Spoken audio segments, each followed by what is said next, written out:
Joining me now is retired Army Major Mike Lyons. Obviously, Alex, down here, you saw the destruction inside Odessa, including in that cathedral. And Major, we are talking about what Ukraine has now claimed responsibility for, drone attacks in Moscow and also Crimea. And we do have video of the damage from the drone strike in Moscow. Why is it that you think that Ukraine is claiming credit for this? Because for months and months and months, there would be attacks like this.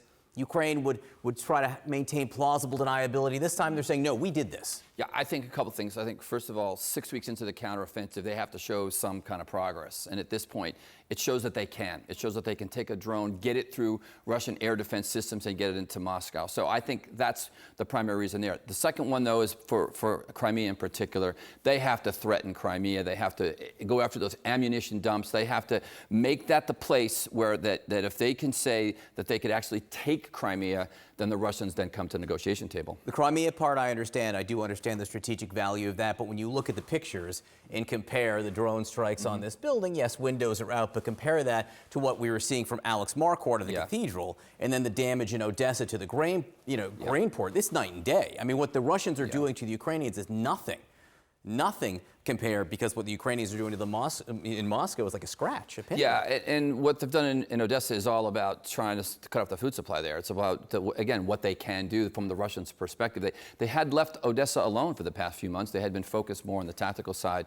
This is Russia amping up the stakes with regard to what they can do. Now, one other new development that happened overnight, and we can sort of see where it took place on the map here. Down here, on the Ukrainian border with Romania is the Danube. The Russians hit a river port on the Ukrainian side of that border, but that's not far from Romania, which is a NATO country. Right. So the Russians are now attacking somewhere that's literally within eyesight of a NATO nation. And here's why. Because that's where the Ukrainian government has overland taken that grain that they have to ship from their revenue. They need that revenue perspective. And they've used the Danube. They've used it into Romania to do that. So it's Russia sending a signal that they're going to go after it. Now, potentially, we could talk about NATO ships coming into the Black Sea. Turkey would have to give permission to do that.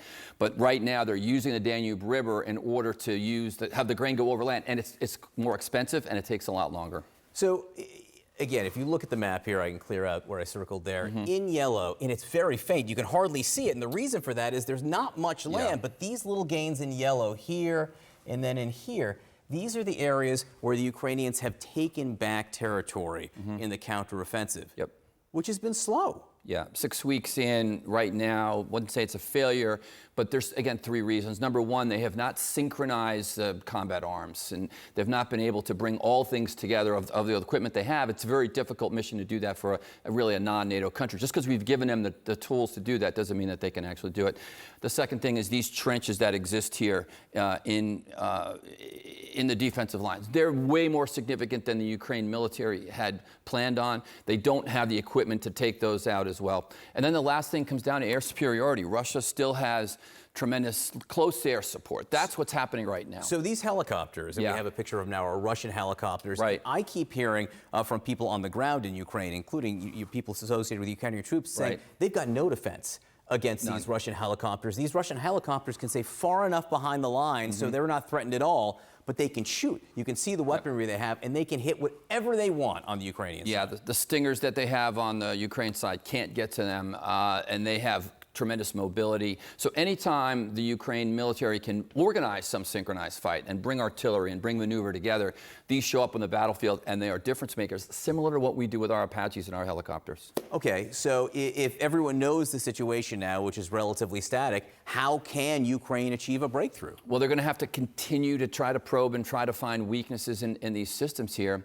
and use the artillery that we've given with the cluster munitions. And there's a little bit of a hope here. The hope is that the Russian morale will decrease, and there's the hope that some of those units will surrender.